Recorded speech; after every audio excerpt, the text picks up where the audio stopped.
रात का वाकया है। मेरे हलके में एक घर पर ड्रोन से हमला किया गया, जहां पर खवातीन शहीद हुई, बच्चे शहीद हुए। इसका कौन जवाब देगा? और फिर कहते हैं कि हमने इतने दहशतगर्द भी तो मारे हैं। हमें 100 दहशतगर्द मारने के मुकाबले में एक आम शहरी की का कत्ल भी कबूल नहीं। कि आप पाकिस्तान को अमन दे रहे हैं, इसलिए पाकिस्तान के शहरी भी शहीद हों, कुर्बानी दे। अगर आपकी यही सलाहियतें हैं तो फिर खुदारा इस मुल्क में अमन और अमान के कयाम के लिए मजीद कुर्बानियां इस कौम से न मांगो। लाखों कुर्बानियां 20 साल में इस पाकिस्तान के शहरियों ने दी है, और खुसूसन बलोचिस्तान और खैबर पख्तूनख्वा के लोगों ने दी है। बूढ़ों ने दी है, खवातीन ने दी है, बच्चों ने दी है, बच्चियों ने दी है, जिनके कातिल, जिनका जुर्म किसी को मालूम नहीं, लेकिन उसके बावजूद वो इस जंग का ईंधन बनते रहे, या दहशतगर्दों के हाथों या रियासती इदारों के हाथों। तो मैं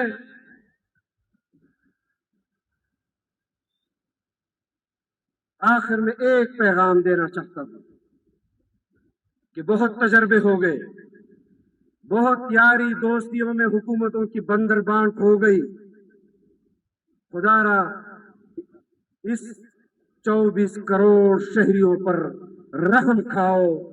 जिसको ये मुंतखब करे उसको इख्तियार हवाले करो। अपने गुलामों से मजीद इन लोगों को तंग न करवाओ, जिल्लत न करवाओ, इनको परेशान न करो।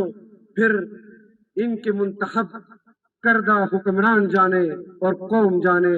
अल्लाह रब्बुल इज्जत हमारे मरहूम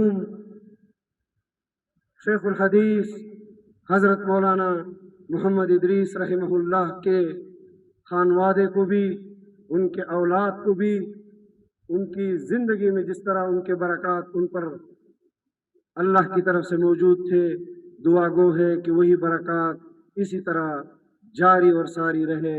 अल्लाह रब्बुल इज्जत इस मुल्क को अमन का गहवारा बनाए, और अल्लाह रब्बुल इज्जत हम सबको इस वतन अजीज की खिदमत करने की तौफीक अता फरमाए।